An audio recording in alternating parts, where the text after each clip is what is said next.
हमारे व्यस्त जीवन में ईश्वर की आवाज़। हम पूरी जिंदगी सीखते हैं और पूरी जिंदगी हमें सिखाती है। विभिन्न परिस्थितियों से गुजरते हुए हम परिपक्व होते हैं। मनुष्य के ज्ञान की चरम सीमा क्या है? मनुष्य कब कह सकता है कि मैंने उन चीज़ों को जाना जिनको जानना इस जीवन में सबसे जरूरी था? मनुष्य के ज्ञान की चरम सीमा स्वयं के बंधन और स्वयं की मुक्ति को जानना है। व्यक्ति को यह दिखने लगे कि मैं कहाँ, कैसे, किससे बंधा हूँ, जकड़ा हूँ, तब वह बंधन से छूटने की व्याकुलता को समझ पाएगा। स्वयं के बंधन को अनुभव करके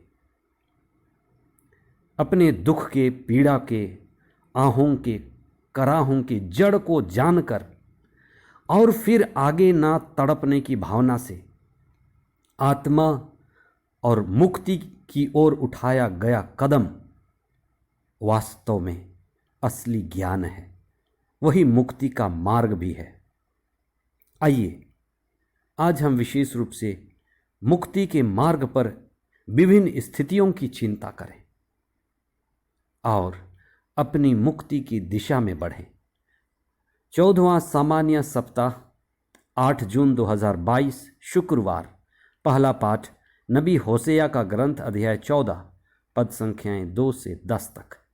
संत मती का सुसमाचार अध्याय 10 पद संख्याएं 16 से 23 तक। आज का सुसमाचार मुक्ति कार्य में आने वाले परिस्थितियों की बातें करता है। जब प्रभु यीशु ने अपने शिष्यों को मुक्ति कार्य में भेजा,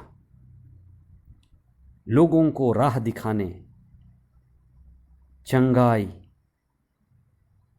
और ज्ञान का मार्ग दिखाने भेजा, तो उन्होंने उनके मुक्ति कार्य में आने वाली विभिन्न परिस्थितियों की बातें उनसे की। उन्होंने कहा कि संसार भेड़िए की तरह है और तुम मेमने की तरह हो, इसलिए सांप के जैसे चतुर और कपोत के जैसे निर्मल बनो। चतुर यहाँ पर अपनी बुद्धि का सही उपयोग है, सदुपयोग है, और कपोत अपने हृदय की पवित्रता है। प्रभु ने हमें बुद्धि दी है, उसका सदुपयोग करना है और हमें अपने हृदय को निर्मल रखना है। यही मुक्ति की दिशा में कार्य है। लेकिन हमें यह विशेष रूप से समझना है कि संसार मुक्ति विरोधी है। हमारा जो शरीर है, हमारा मन है, ये मुक्ति विरोधी हैं।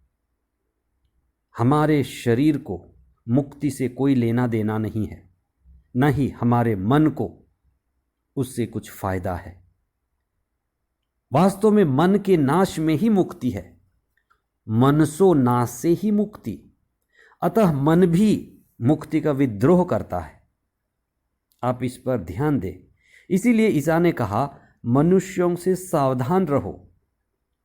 मनुष्यों से सावधान रहो मतलब वे लोग जो शरीर प्रेमी हैं, बुद्धिजीवी हैं, ये मुक्ति के विरोध करेंगे। लोग मुक्ति का विरोध करते हैं।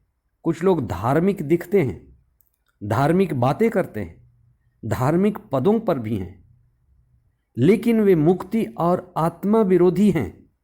संत यूहन्ना ने इन्हीं को मसीह विरोधी कहा है। इसलिए मुझे देखना है, जब मैं प्रभु की बातें करता हूं, क्या मैं आत्मा विरोधी तो नहीं? क्या मैं मुक्ति विरोधी तो नहीं? मुक्ति कार्य में कई बाधाएं हैं। मुक्ति का कार्य सत्य का कार्य है। मुक्ति स्वयं के अंदर वह जगत में सत्य की स्थापना करना चाहता है। धार्मिकता का अर्थ है न्याय और सत्य की स्थापना करना।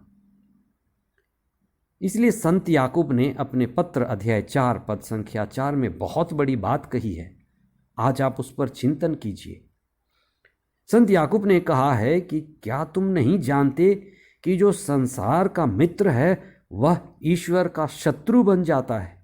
आप इस पर चिंतन करें।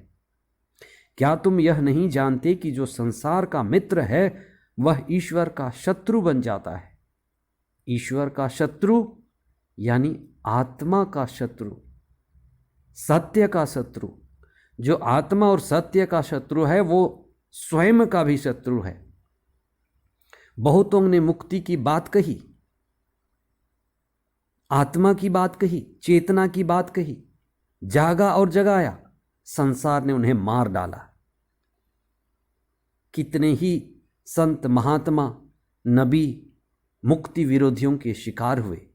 यूहन्ना बपतिस्ता, प्रभु ईसा किस तरह से मुक्ति विरोधियों के शिकार बन गए। लेकिन प्रभु कहता है कि चिंता मत करो, तुम्हें मुक्ति विरोधियों को ही साक्ष्य देना है, यही तुम्हारा काम है। प्रभु का वचन कहता है जो अंत तक धीर बना रहेगा उसे मुक्ति मिलेगी। इसे मुक्ति के कार्य में काम लगातार चलना है। हमें मुक्ति पाने की दृढ़ निश्चय की जरूरत है और दृढ़ता ही हमारे मुक्ति की दिशा में हमारे काम आएगी।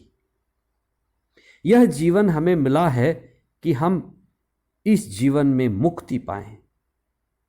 मुक्ति पाने के लिए जीवन का एकमात्र उद्देश्य है कि हम ये जो जी रहे हैं हमें अंत में मुक्ति मिल जाए।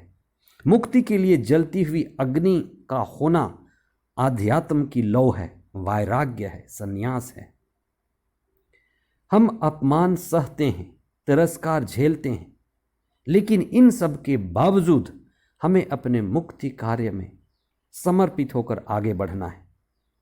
आज के पहले पाठ में नबी होसिया कहते हैं कि प्रभु के मार्ग सीधे हैं और जो व्यक्ति सच्चे रूप से धार्मिक है वो जानता है ईश्वर का मार्ग सीधा है, सत्य सीधा है, प्रकाशित है, आलोकित है। इसलिए जो सीधे मार्ग पर चलता है वो सहज जीवन जीता है, सरल जीवन जीता है, जटिल नहीं होता। इसलिए संत महात्मा प्रभु अनुभवी लोग बड़े सहज हैं, सरल हैं, बिल्कुल भी जटिल नहीं हैं। ईसा हमारे लिए आए कि वे सत्य बन जाए, मार्ग बन जाए और जीवन के साक्षात रूप बन जाए। इसलिए जब उन्होंने कहा मेरे पीछे चले आओ, तो उनके पीछे चलते हुए हमें सत्य को अनुभव करना है, मार्ग को अनुभव करना है और उनके द्वारा जीवन प्राप्त करना है। आइए हम प्रार्थना करें कि हम प्रभु यीशु की शिक्षा को समझें, उनके अनुसार जीवन बिताएं, आत्मापूर्ण जीवन जिएं। हे सर्वशक्तिमान पिता, हम धन्यवाद देते हैं प्रभु यीशु के लिए जो हमें सत्य की मार्ग दिखाते और हमें जीवन और आत्मा प्रदान करते हैं। हमें आशीर्वाद दीजिए कि हम सदा आपके मार्ग पर चलते रहें, हम सत्य के साक्षी बने, सत्य को समर्पित हों और मुक्ति की दिशा में बढ़ते रहें।